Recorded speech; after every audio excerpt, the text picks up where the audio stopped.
Danas je bilo odlično, imali smo 3 regate, ulazi su nam bili 1., 4. i 7. Mislim da smo sad u vodećoj poziciji prema sutrašnjem meda rejsu.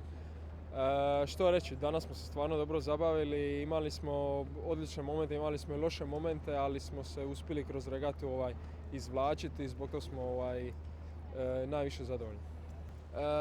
Znači, sa Australcima smo imali iste rezultate, 1. i 2. regatu, znači 1. i 4., on 4. i 1. Bilo je dosta smo nekako blizu jedrili cijelo vrijeme, međutim nismo puno o njemu razmišljali, ali tokom regate kad god bi se okrenuo on bi bio tu negdje u blizini, tako da sigurno smo negdje u podsvijesti oba dvojica mislili da moramo paziti jedan na drugoga i tako je bilo. Zadnju regatu kad smo mi ušli u 7.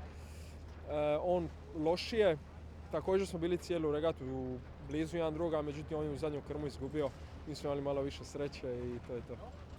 Znači, plan za sutra, nemamo nekakav ekstra plan za meda race, iskustva imamo s meda raceima od kad smo počeli jedriti, jako smo često u meda raceima, ne bojimo se ničega, ulazimo sutra stvarno hladne glave pa što bude.